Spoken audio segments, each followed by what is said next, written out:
नमस्कार and welcome to our YouTube channel Navodaya classes 2020।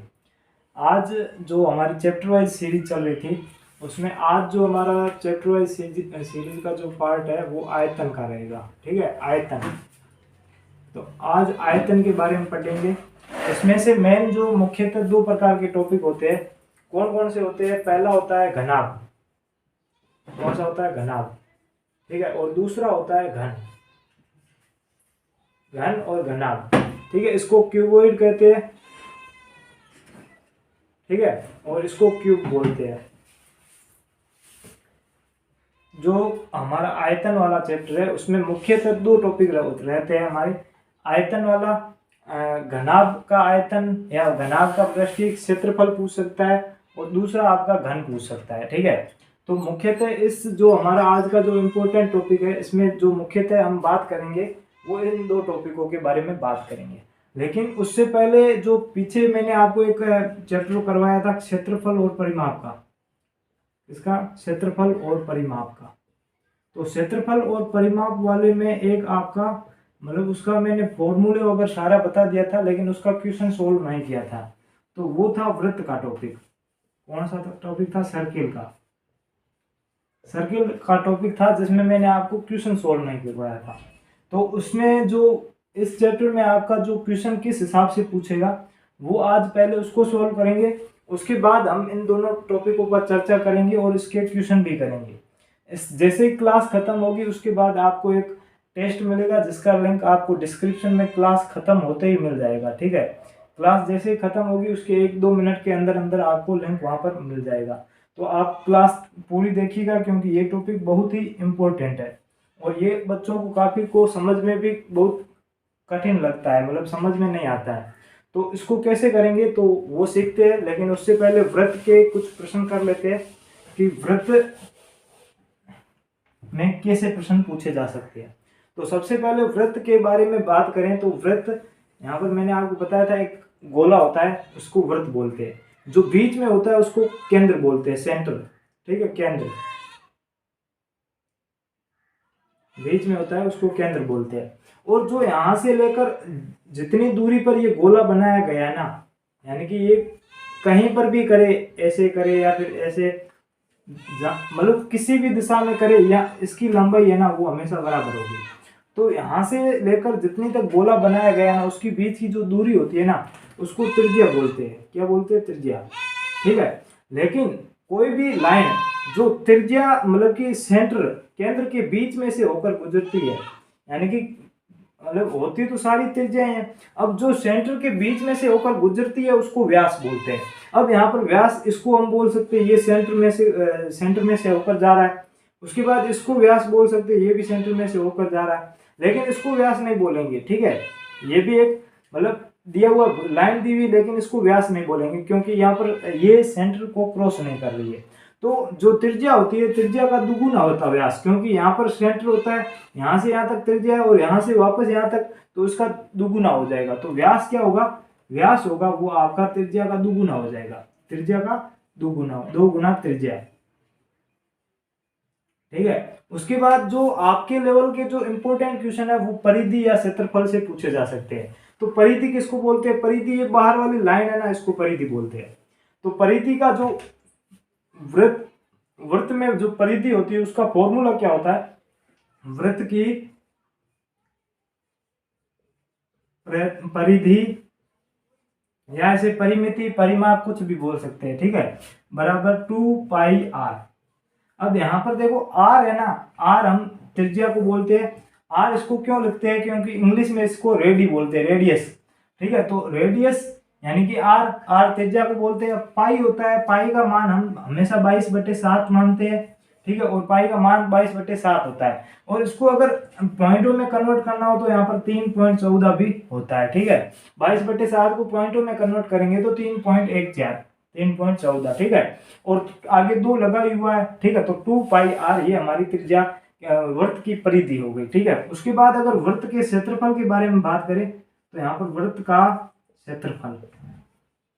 ठीक है, वृत्त का क्षेत्रफल। अब वृत्त का क्षेत्रफल क्या होता है? तो वो होता है πr²।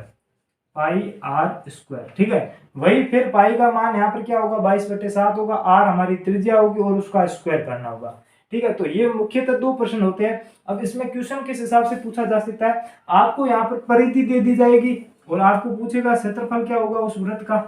ठीक है, या फिर आपको ये जो व्यास है व्यास दे दिया जाएगा, आपको पूछेगा उसका क्षेत्रफल या उसकी परिधि क्या होगी।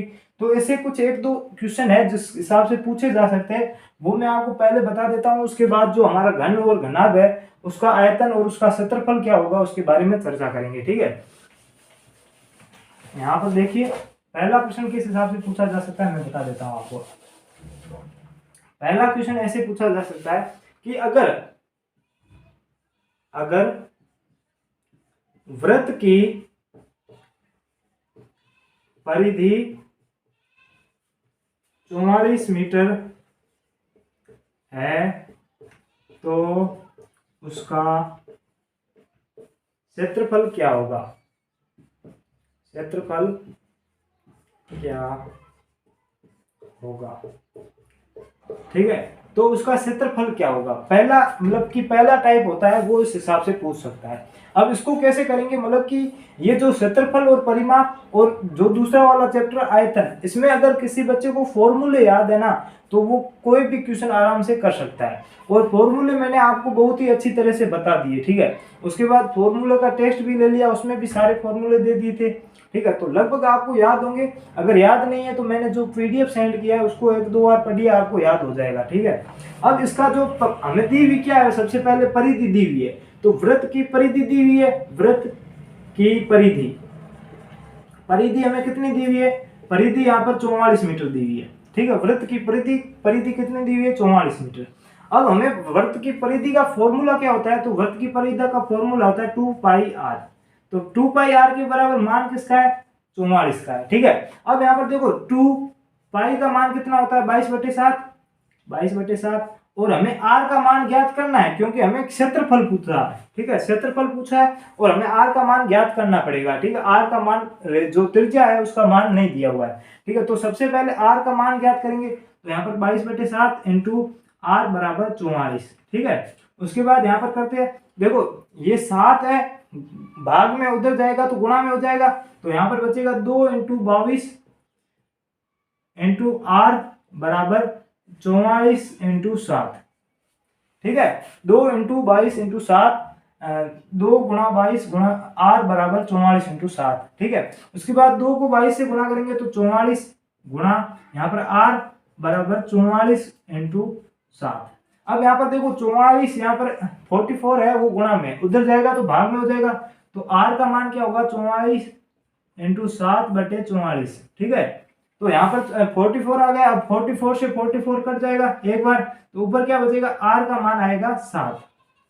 r का मान कितना आ गया, 7 आ गया।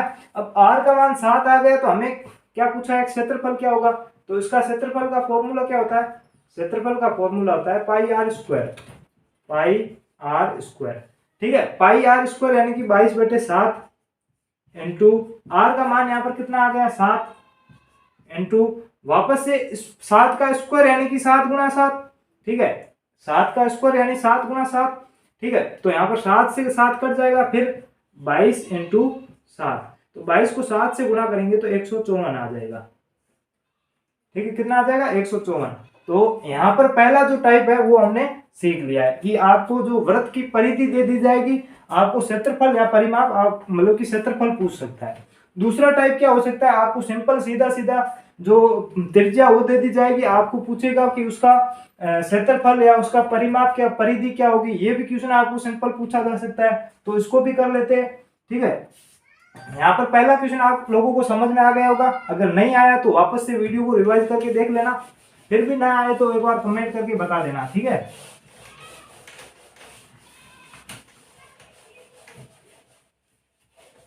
अब जो नेक्स्ट क्वेश्चन है वो इस हिसाब से पूछा जा सकता है कि वृत्त की त्रिज्या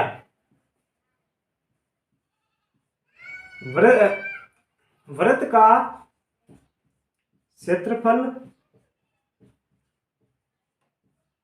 क्या होगा यदि उसकी त्रिज्या 14 सेंटीमीटर है। वृत्त का क्षेत्रफल क्या होगा यदि उसकी त्रिज्या है वो 14 सेंटीमीटर है। तो हमें क्षेत्रफल पूछा है, त्रिज्या दी हुई है, यहाँ पर आर दिया हुआ है।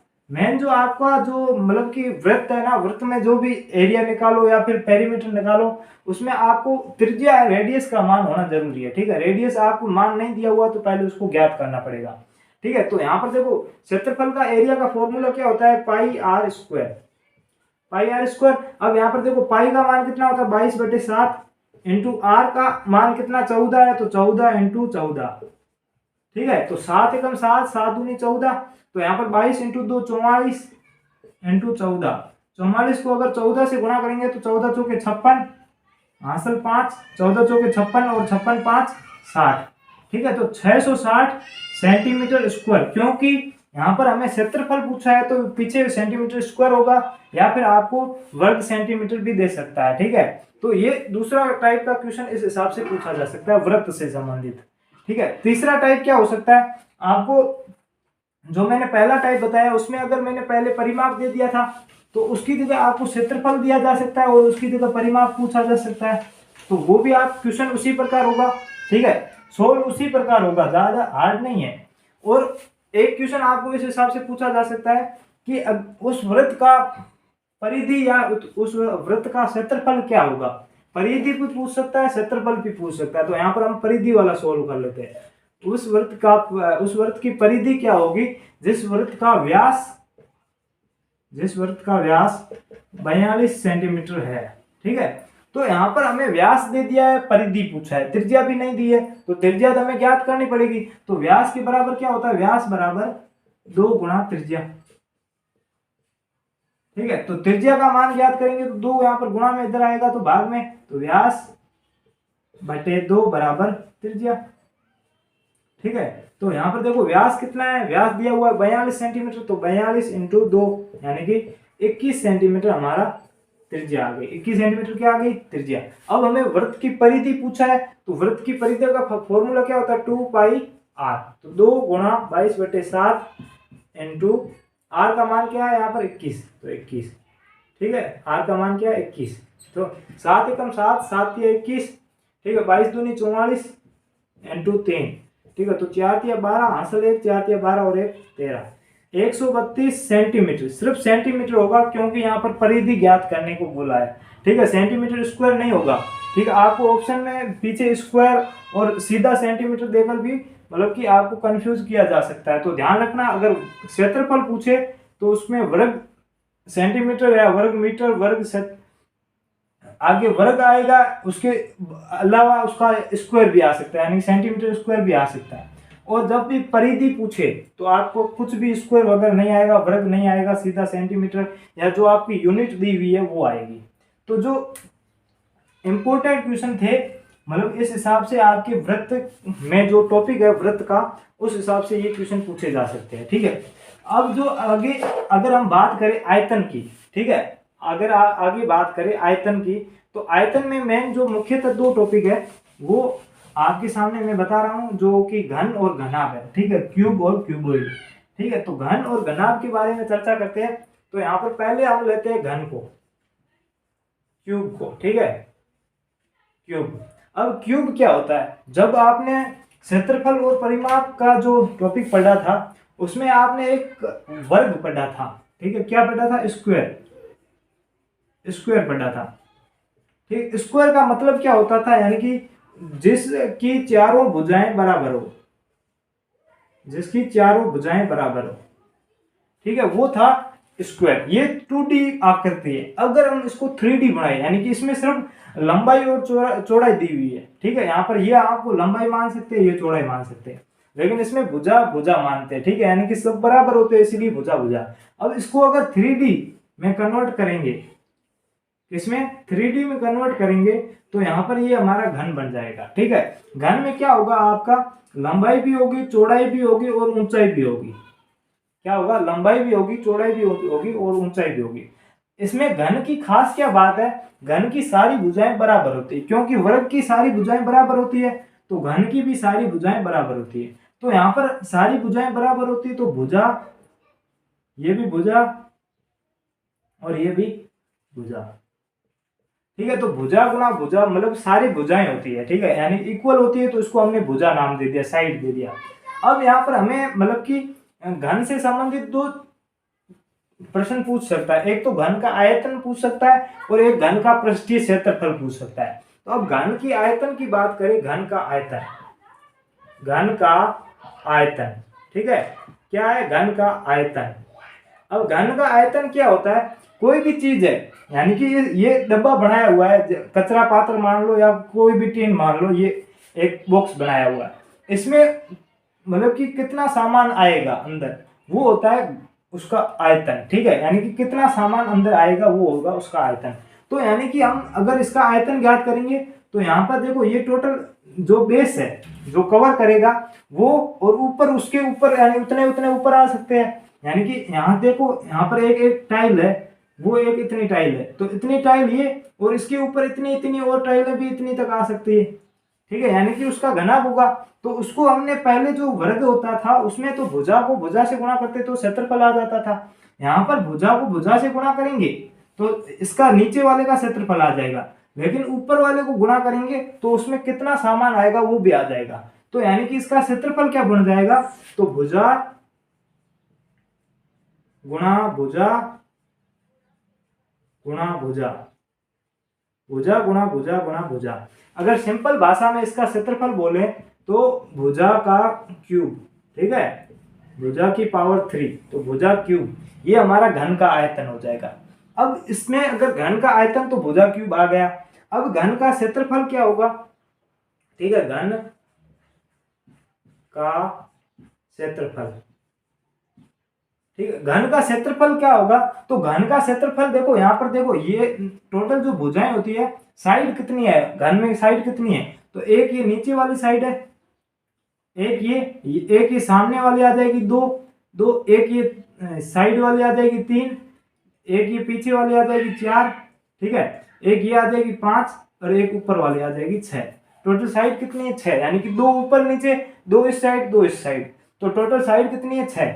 अब यहाँ पर आप बात करोगे तो उसका क्षेत्रफल पूछा है तो सबका क्षेत्रफल ज्ञात करेंगे, तो यहाँ पर क्या होगा, लंबाई चुना मतलब कि इसका क्षेत्रफल क्या होगा, तो भुजा को भुजा से गुणा करेंगे तो भुजा स्क्वायर आ जाएगा, इसका क्षेत्रफल क्या होगा, भुजा स्क्वायर आ जाएगा, यानी कि एक साइड का कितना आ जाएगा, क्षेत्रफल आ गया भुजा स्क्वायर। अब हमें पृष्ठीय क्षेत्रफल पूछा, यानी कि उसका टोटल क्षेत्रफल क्या होगा, तो सभी साइड्स का टोटल क्षेत्रफल ज्ञात करना पड़ेगा। एक साइड का कितना आ रहा है, भुजा स्क्वायर आ रहा है, और सभी में भुजाएं भी बराबर है, तो इसके टोटल साइड कितने हैं, 6 साइड है, तो यानी कि इसको 6 से गुणा कर देंगे, यानी कि 6 गुणा भुजा स्क्वायर, ये आपका घन का क्षेत्रफल आ जाएगा, पृष्ठीय क्षेत्रफल, ठीक है, घन का क्या आ जाएगा, पृष्ठीय क्षेत्रफल। और अगर आपको एक और चीज बताऊं कि यहाँ पर आपको ये भी दे सकता है कि घन का विकीर्ण क्या होगा, घन का विकीर्ण क्या होगा, तो घन के विकीर्ण के बारे में भी बात करता हूं, लेकिन घन का विकीर्ण आपको पूछेगा नहीं, लगभग आपका जो इंपॉर्टेंट रहेगा अगर क्वेश्चन आएगा तो इन दोनों पर ही आएगा, ठीक है। फिर भी घन के बारे में बात कर लेते हैं, घन का स्क्वायर क्यूब विकीर्ण भी जान लेते हैं, घन का विकीर्ण,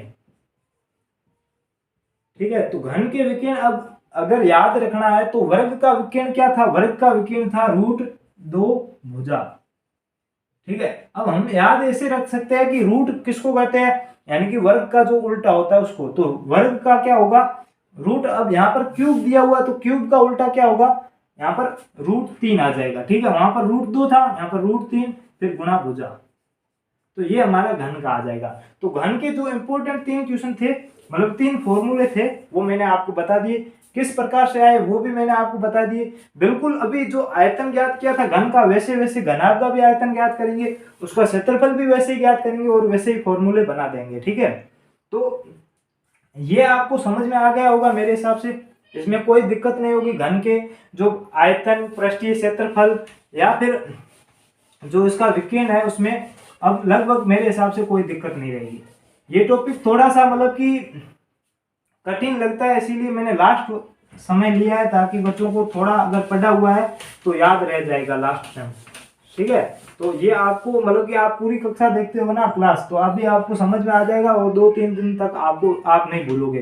तब तक आपकी परीक्षा हो जाएगी, उसके बाद हमें इस चैप्टर से कुछ लेना देना नहीं है। ठीक है, आप आगे तैयारी करना चाहते हो तो इसको कंटिन्यू पढ़ सकते हो, और नहीं तो यहाँ तक आगे छोड़ सकते हो। ठीक है, अब यहाँ पर देखो घनाभ की बात करते हैं। इसमें मेन दो ही टॉपिक होते हैं, घन और घनाभ। ठीक है, तो यहाँ पर पहले घन की बात कर ली, अब घनाभ की बात करते हैं। तो घनाभ की बात हम आयत से करते हैं। ठीक है, वहां वर्ग से की थी, यहाँ पर आयत से करते हैं।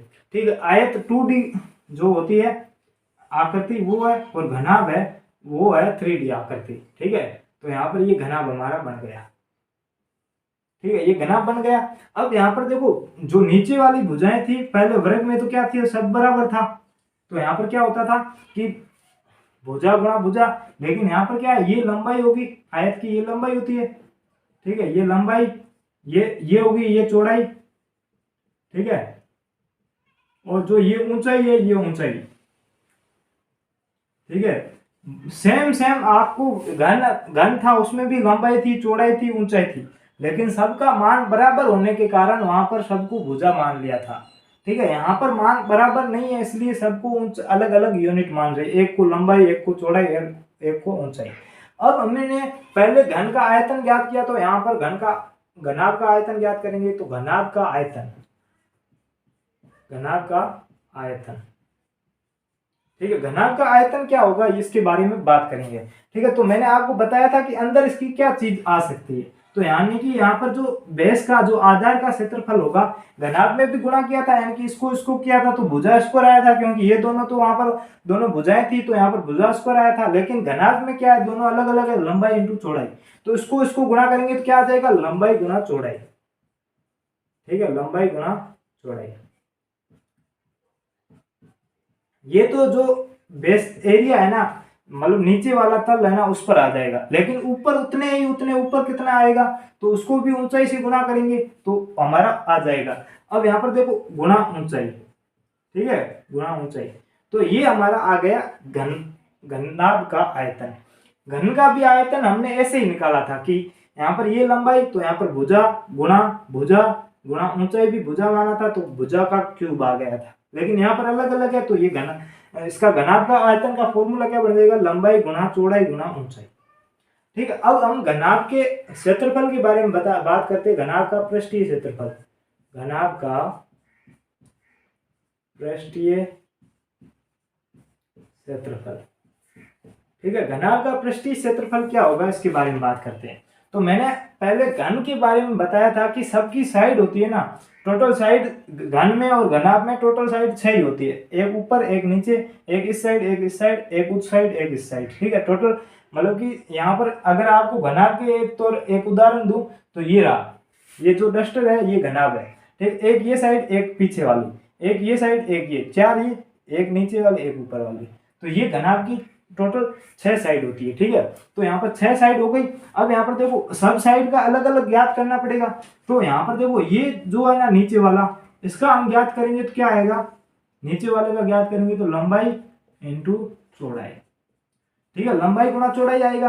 अब ये नीचे वाला है, उतना और उतना ऊंचे ऊपर भी होगा, क्योंकि बराबर है दोनों, तो ये इसका भी क्या आ जाएगा, लंबाई गुणा चौड़ाई।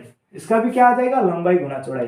तो एक लंबाई गुणा चौड़ाई, यहाँ पर 2 का आ गया, तो यहाँ पर 2 गुणा लंबाई, 2 कोष्टक लंबाई प्लस चौड़ाई। ठीक है, 2 का आ गया यानी कि 2 गुणा लंबाई, यानी कि इसको हम ऐसे भी मान सकते हैं। ठीक है, ये नीचे वाले का लंबाई प्लस लंबाई गुणा चौड़ाई आ गया, और ऊपर वाले का भी क्या आ गया, लंबाई गुणा चौड़ाई। ठीक है, अब यहाँ पर साइड की बात करते हैं, तो इसको इस साइड की बात करते हैं।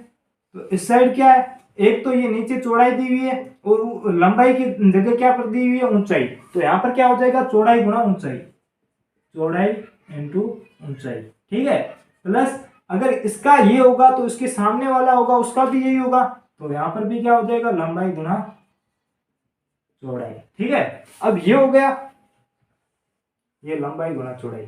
अब यहाँ पर ये दोनों साइड वाले भी हो गए, ऊपर नीचे हो गए, लेकिन अभी तक ये सामने वाला और इसके पीछे वाला ये दोनों नहीं हुए, तो इसके सामने वाले का क्या होगा, तो सामने वाला ये है, ये भी आयत है, तो ये लंबाई इंटू ऊंचाई, तो यहाँ पर लंबाई गुणा ऊंचाई। ठीक है, प्लस इसके सामने वाला ये है, तो पीछे वाला भी यही होगा, तो लंबाई इंटू लंबाई इंटू ऊंचाई। ठीक है, यहाँ पर देखो इसके सामने वाला दोनों का मतलब क्षेत्रफल सेम होगा, चौड़ाई इंटू ऊंचाई है, तो यहाँ पर भी चौड़ाई इंटू ऊंचाई। ठीक है, अब यहाँ पर इसको देखते हैं, तो एक लंबाई गुणा चौड़ाई, ये भी दो है, मतलब दो गुणा दो लंबाई चौड़ाई आ रही है, यहाँ पर भी दो चौड़ाई गुणा ऊंचाई आ रही है, इसमें भी दो लंबाई इंटू चौड़ाई, और दो मतलब कि दो सब में दो दो आ रहा है, तो दो को हम कॉमन ले सकते हैं। इसको कैसे हम कर सकते हैं अगर बेसिक से बताएं, तो यहाँ पर देखो एक और दो, तो यहाँ पर दो लंबाई गुणा चौड़ाई। ठीक है, फिर नीचे की बात करें तो दो चौड़ाई गुणा ऊंचाई। ठीक है, उसके बाद अगर नीचे की बात करें तो लंबाई इंटू ऊंचाई। अब सबको जोड़ेंगे तभी तो टोटल एरिया आएगा, क्षेत्रफल आएगा। अब यहाँ पर दोनों को दो को बाहर कॉमन ले लेते हैं। ठीक है, दो को कॉमन ले लिया तो पीछे क्या बचेगा, यहाँ पर लंबाई इंटू चौड़ाई, लंबाई इंटू चौड़ाई प्लस अब दूसरा वाला चौड़ाई इंटू ऊंचाई प्लस लंबाई इंटू ऊंचाई, लंबाई इंटू ऊंचाई। ठीक है, तो जो आय घनाभ होता है, घनाभ का जो पृष्ठीय क्षेत्रफल होता है उसका फॉर्मूला क्या होता है, दो कोष्टक लंबाई इंटू चौड़ाई प्लस चौड़ाई इंटू ऊंचाई प्लस ऊंचाई इंटू लंबाई इंटू ऊंचाई। अब यहाँ पर एक चीज और बता देता हूं कि आपको ये भी पूछा जा सकता है कि कमरे के चार दीवारों का कलर करना है। ठीक है, कमरे के चार दीवारों का कलर करना है, तो उसका मतलब कि रेंट दे देगा, तो उसका मतलब कि क्या आएगा, रेंट टोटल खर्चा कितना लगेगा। तो उस वक्त हम क्या करेंगे, जो कमरे का चार दीवारों का क्षेत्रफल ज्ञात करना है, तो हम यहाँ पर देखो एक तो इसका दीवार करेंगे, ठीक है, एक ये इसका करेंगे, एक इसको करेंगे और इसको, यानी चारों तरफ कर लेंगे। लेकिन उसकी छत और जो फ्लोर होता है ना, जो मतलब फर्श होता है, उसका हम कलर नहीं करेंगे। तो यहाँ पर जो नीचे वाला जो रहेगा लंबाई गुणा चौड़ाई, ठीक है, लंबाई गुणा चौड़ाई, और ऊपर भी यही रहेगा लंबाई गुणा चौड़ाई, तो इसको हम नहीं लेंगे। उसके जो चार कमरे के चार जो चार दीवारों का कलर करेंगे उसमें ये नहीं लेंगे लंबाई गुणा चौड़ाई। तो उसका क्षेत्रफल का फॉर्मूला क्या हो जाएगा कि दो कोष्टक लंबाई सॉरी चौड़ाई इंटू ऊंचाई, चौड़ाई इंटू ऊंचाई प्लस लंबाई गुणा ऊंचाई। ठीक है, ये फॉर्मूला होगा। लेकिन कई बार आपने ये भी पता होगा कि यहाँ पर देखो दो बार ऊंचाई दी हुई है, तो ऊंचाई को भी हम बाहर ले लेंगे। ठीक है, तो यहाँ पर देखो दो गुणा ऊंचाई प्लस, अच्छा कोष्टक में प्लस लंबाई प्लस चौड़ाई, या चौड़ाई प्लस लंबाई, ये भी फॉर्मूला बन सकता है। तो वो भी इसी हिसाब से बनाया कि ऊपर वाले दोनों को घटा दिया है। ठीक है, तो घनाभ का जो आयतन क्या होगा ये मैंने बता दिया, लंबाई गुणा ऊंचाई गुणा चौड़ाई।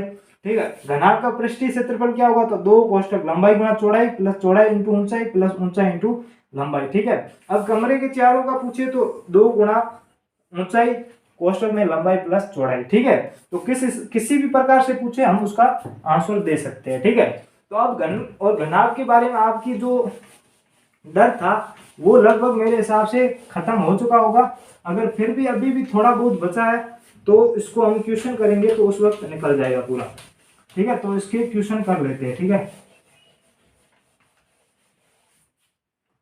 अब इसके क्वेश्चन किस हिसाब से वो भी देख लेते हैं।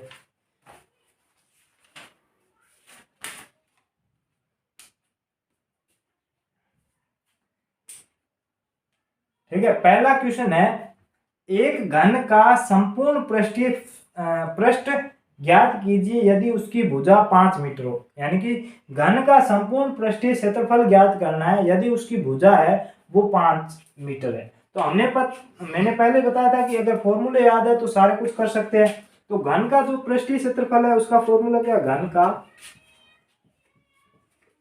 पृष्ठीय क्षेत्रफल। ठीक है, तो उसका फॉर्मूला क्या होता है कि 6 गुणा 6 साइड होती है और एक साइड का क्या होता है, भुजा स्क्वायर, तो 6 गुणा भुजा स्क्वायर, यही फॉर्मूला था।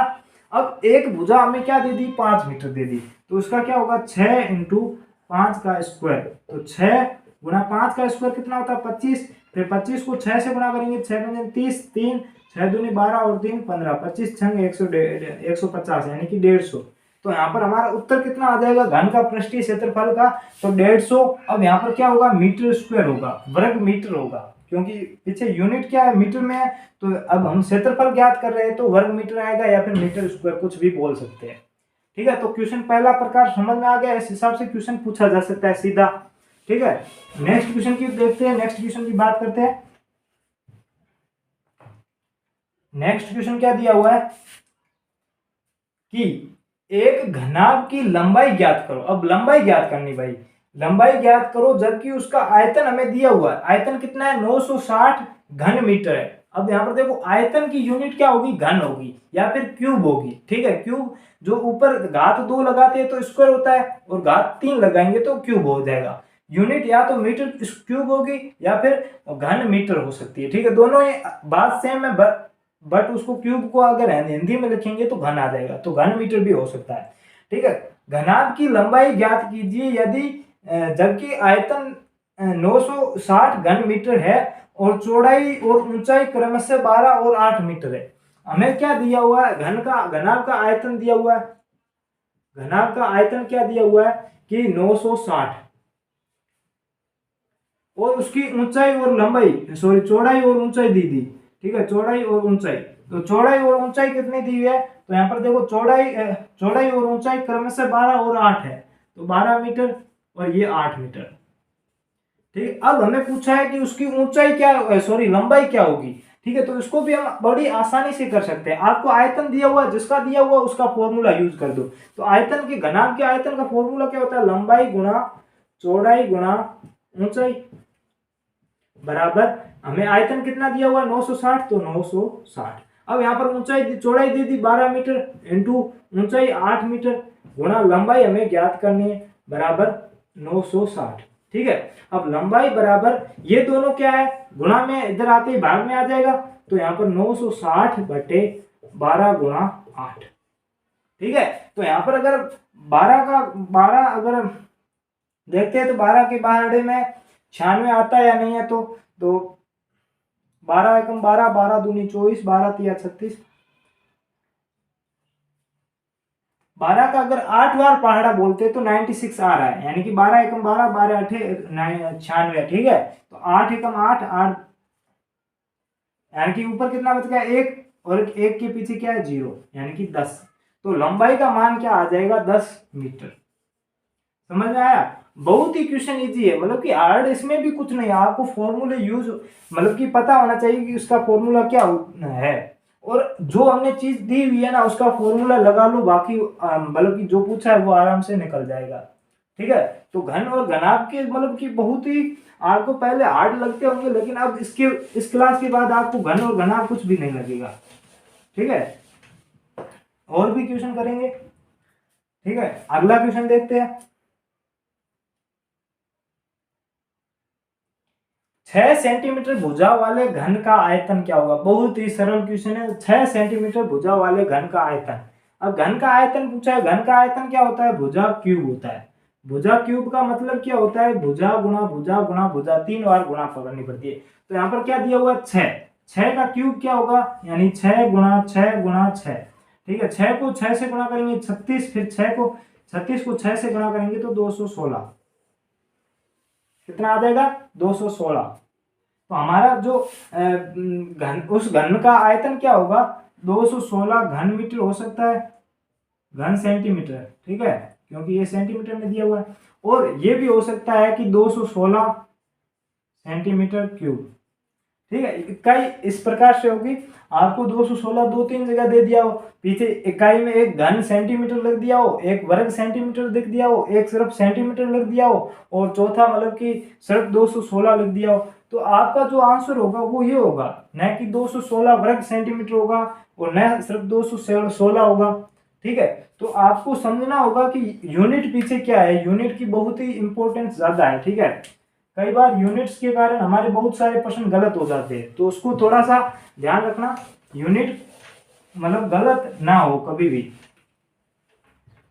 ठीक है, अगला प्रश्न देखते हैं। अगला प्रश्न क्या है, अगला प्रश्न यहां पर देखिएगा,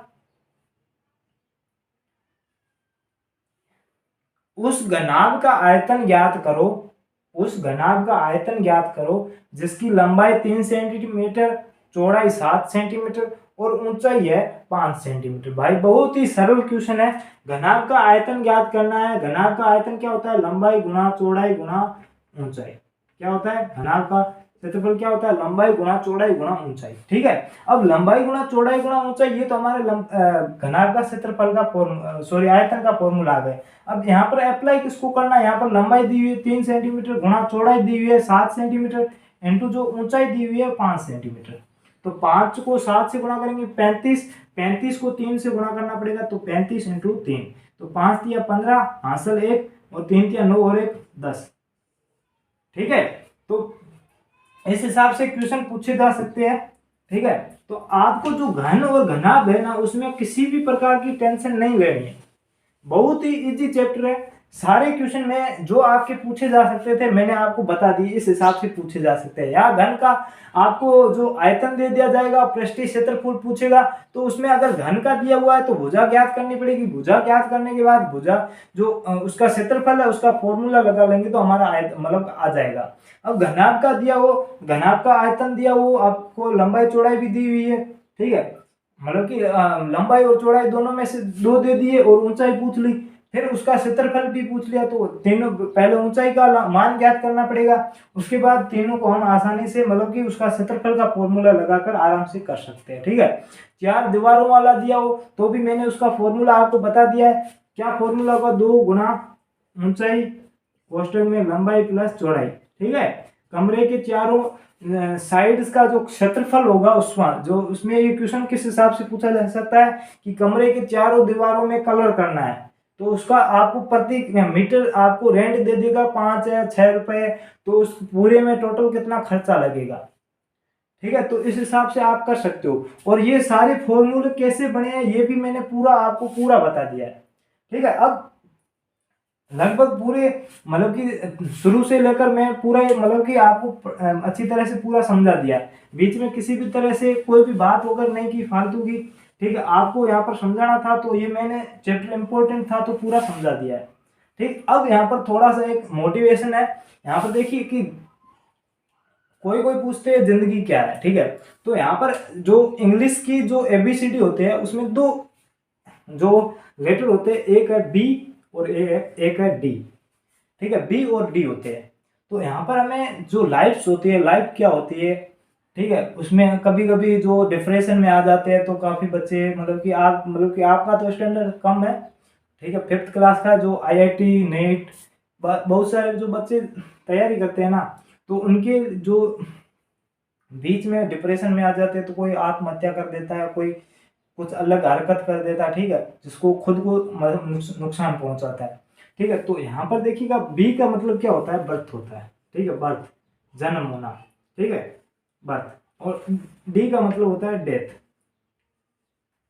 ठीक है, मृत्यु होना। ठीक है, बर्थ और मृत्यु, ये दोनों अक्षरों के बीच में जो सी है ना, ये हमारी जिंदगी है। सी का मतलब क्या होता है? चॉइस।